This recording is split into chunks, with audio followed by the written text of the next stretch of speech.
Welcome to the Wisdom Inspired Talk podcast. Thank you for joining me today. I am Yomi Akipelu, your wisdom coach, speaker, teacher, and author of Blow the Cap Off Your Capability and other books. In this podcast, we will learn from the wisdom of wise men and women from ancient and contemporary times. We will glean wisdom from books, biographies, teachings, quotes, and sayings of sages through the ages. So, let's dive right in. Today, we'll be speaking about money. Let's start with a quote. Money is a terrific servant, but it is a terrible master, says Rick Warren. Money is the most effective way ever invented for men and women to quantify and measure their creative energy, a most convenient measure of our time, dignity, skill, health, experience, and persistence. Let me open by stating the obvious. Money is very important.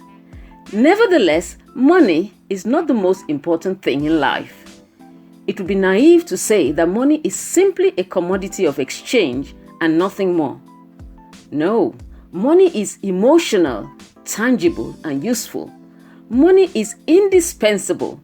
It is the currency of stuff, but it is also the currency of life. Money represents your energy. It determines where you live, what you drive, where your children grow up, and where they go to school. Money dictates how you spend your time and where you spend it. Money represents your life energy. Money puts a roof over your head. It protects you from hunger and nakedness. Money has probably the greatest potential to ruin a marriage or relationship. It is said that money issues cause a breakdown of 50% of marriages before the 7th anniversary. Money provides the basics of life. Money answers all things and is therefore important. Money, however, has its limits. It cannot bring healing. It cannot fill an empty soul. It cannot buy happiness, deep and lasting fulfillment, or genuine friendship. Money cannot heal a broken heart. Money is not evil. It only amplifies the character and nature of its owner. The lesson money teaches us are not only financial, they are spiritual. Money exposes the differences in our personalities, the ways we were brought up, our values and our goals. The way we think about money and what we do with it reflects what we believe about it. A lot of people believe that if they win the lottery, all their problems will disappear. This is not necessarily so.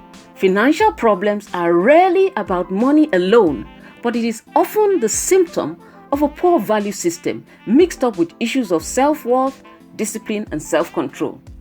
Money is a legal tender. It has no inherent value of its own. It is only valuable for what it can be exchanged for, or to put it in another way, its value lies in what it can be exchanged for. Money is not power, pleasure, freedom, happiness, security, or choices. Rather, it is a completely neutral commodity for which we trade our lives, energy, knowledge, skills, or abilities. Money cannot make us happy. It has no inherent power to do so. However, what we do with money can produce happiness, pleasure, freedom, and so on. How we use our money is therefore very important. That is what is important. Money bestows options, and options can have a genuinely positive effect on our happiness and quality of our lives. Someone humorously said, "Anyone who said money cannot buy happiness doesn't know where to shop." Blue Water Shopping Center comes to mind. But seriously, money will not make you happy. But money can give you the freedom you need to do the things that make you happy. What it is that gives you joy in life. If it's playing golf, helping the poor, traveling the world, singing, spending time with your kids, then money can provide that. If you have enough money and you don't have to worry about money, then you can devote your time to what makes you truly happy. Money is a medium for which we choose to exchange our lives, energy. This should affect our perspective on money and what we spend it on. Many people view money as a necessity for survival rather than something that provides the freedom to concentrate on the things that are really important to us in life. Money gives you a voice. Money represents your life. When you mismanage your finances or spend it foolishly, you need to understand that what you have just bought is not purchased only with money, but with your time, which you traded for that money. In effect, you swapped a certain portion of your allotted days on earth for that piece of jewelry, junk, or clutter. When you realize that everything you buy is purchased with a portion of your life, it will certainly make you more careful with the use of money. Money is not simply for spending. It is for management and multiplying, then spending. The way to get money out of your way is to have plenty of it, says a wise woman. Money is powerful. Money is a very emotive subject. People kill others just to get money, and people kill themselves over working just to get money. Money is really something that provokes the emotions. Money, however, is meant to be a byproduct of pursuit of a higher calling, says Dr. K.N. Jacob. So never allow money to be at the steering wheel of your life. Money is a good servant, but a brutal master. Money can be a hard topic for many Christians and many people. It can be hard to discuss about money openly and honestly, even in families and marriages. But it shouldn't be. If Jesus thought it was important enough to talk about money, then we should be able to do so. Unfortunately, a lot of religious people are offended when you even try to discuss the subject. They think money is evil. However, money is not the problem. It's the love of money that can get you into trouble. It's the insatiable desire for money that can get you into trouble. The extreme love of money tempts people to do bad things and draws them away from God sometimes. The money itself is neither good or bad. We could use it to do something illegal, or we could use it to do good, like buy food for starving orphans, fund shelters for the homeless after an earthquake, or send doctors and medicines to Central America, rescue children out of sex trafficking, dig wells and start churches in India, fund research for preventable diseases. So money can be something that can be used for a lot of good. We just have to make sure that we develop a right relationship with money. We can do a lot of good for a lot of people once we get out of debt and learn how to manage our finances wisely. Making money is not shameful. It is not greed. It is not sinful. Making money is largely the consequence of a mutually beneficial interaction with other human beings. If you did not rob, steal, or defraud anyone to obtain your money, then you could have obtained that money in only one way. And that is, you please someone. You please someone enough to give you money. It could be a client, a customer, an employer, a parent, or investment partner. Having money is not shameful. It is a certificate of good performance granted to you by a grateful fellow citizen. Money is an abstract numbering system. It is a means of distilling the essence of a person's usefulness to his or her fellow human being. It sums up a person's creativity, knowledge, experience, diligence, and ability to defer and delay gratification. It also takes into account the circle of contacts the person has built. It is virtually impossible to profit without doing something of greater value for other people. Someone humorously said, when God gives you lots of money, don't just give him the credit, give him an offering too. A wise man said, if you don't learn to manage your money, you will never have enough money to manage. Money is looking for a good place or home to dwell. That is, with a good manager.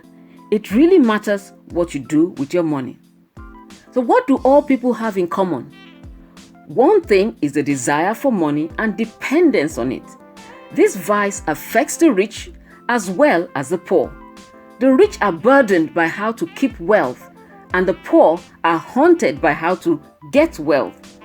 To both groups, money can be a curse that plagues them all their lives and affects the way they see things. How do we balance our spiritual lives with the needs of the material world? Don't let your money or your love for money blind you to what is truly important or valuable. Money is the acid test of your faithfulness. God uses it more than any other thing in your life to test your faith. Why? Because it's the thing we have the hardest time with. God rewards us when we manage our money wisely. Well done, good and faithful servant. You have been faithful with few things. I will put you in charge of many things. Come and share your master's happiness, says Matthew 25:21. God and life will compensate you for managing your money well. Good money management will bring affirmation, promotion, and celebration. Jesus said, "No one can serve two masters. Either you will hate the one or love the other, or you will be devoted to one and despise the other. You cannot serve both God and money," says Matthew 6:24. Notice it doesn't say you should not serve God and money. It says you cannot. It is impossible. Nobody can serve two masters. So you're going to have to decide what will be number one in your life, God or money. When money masters you, you're always under stress. You're always worried. You're always uptight about it. When you are the master of your money, however, and money is your servant, it serves you well. When money works for you instead of you working for your money, then you have peace. Money is a test and a trust. Jesus said, "If you're not trustworthy with worldly wealth, who will trust you with true riches?" How I manage my money determines how much God can trust me with spiritual blessings. It seems to say, when God is your master, money serves you. But if money is your master, you become its slave. So the best way to master your money is to be a generous giver and make giving and generosity a way of life. Remember, money is powerful. Anything that can relocate a man from one part of the world to the other without a sword or a gun is powerful. Money is not evil. Money does not have the power to make people evil either. Money does not corrupt you. Money only reveals to you who you really are. If you are greedy at the core, more money will make you greedier. If you are cheap, more money will only make you cheaper. If you are a crook, more money will only make you more of a crook. However, if you are generous, more money will make you more generous. If you are poor or you have poor thinking habits, more money will only make you poorer, which is why most lottery winners are soon broke. If you are a fool, more money will only make you a bigger fool.